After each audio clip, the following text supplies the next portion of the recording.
The crowd roared, but not for the man who looked as if he had just walked off a farm. Tall, thin, awkward, dressed in plain clothes. Many laughed, calling him a country bumpkin, a misfit. But when the bell rang, that man turned into raw steel. Every punch carried the weight of coal, once dragged out of the mines of Pennsylvania. His real name was James Ferns.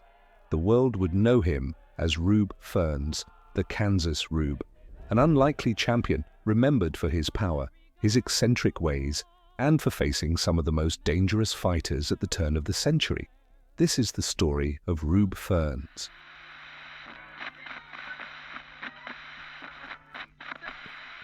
James Ferns was born in 1873 in Pittsburgh into a coal mining family. The air was thick with smoke and sweat, men returning home covered in black dust. In 1886, his family moved to Scammon, Kansas, a small town surrounded by mines and train tracks where boys learned early that life was built on sheer labor. Tall, awkward, with bony shoulders, James did not look like a fighter. He dressed like a farmer going to church, clothes far too modest for the brutality of the ring. But behind that appearance burned a spark, the will to prove he was not just the Kansas Rube. In smoky halls filled with cheap liquor and loud bets, he began dropping opponents one by one, with short, merciless punches that could shut the lights out in seconds.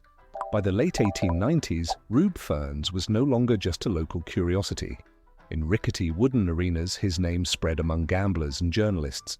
From 6 straight knockouts in Kansas, he moved on to face rivals in Chicago, Brooklyn, and Hartford. Each fight was a trial by fire. From a coal miner of the Midwest, he was becoming a contender for the world crown.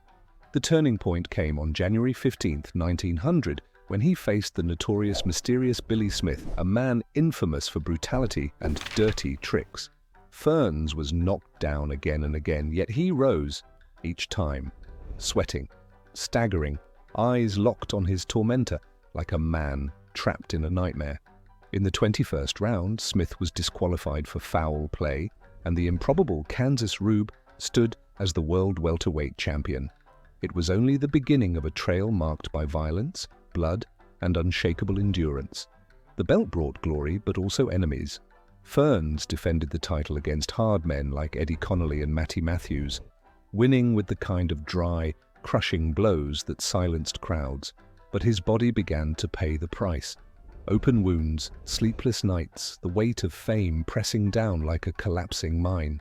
In December 1901, standing across from Barbados' Joe Walcott, Ferns met his breaking point. Walcott, one of the most relentless fighters in history, hammered his body with blows that sounded like iron against iron. The crowd felt the tension. Ferns staggered, tried to raise his fists, but his legs betrayed him. In the 5th round, the referee stopped the carnage. The champion, who once seemed unbreakable, fell before a storm named Walcott, and the laughter that once mocked him as a Rube returned, now as the echo of a fallen champion. Even after losing the crown, Ferns did not disappear. He fought on until 1910, always carrying the reputation of a relentless puncher. No longer the champion, but respected as a warrior who never backed away, even when defeat seemed certain. Gradually, the ring was no longer his home. Ferns became a referee, standing at the edge of the ropes, watching the same spectacle that had once consumed his life.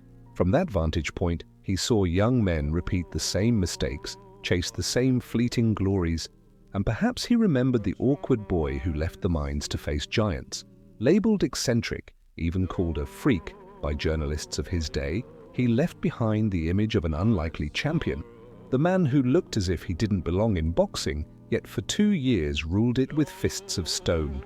Rube Ferns died in 1952 in Scammon, the same small town that raised him among coal dust and train whistles.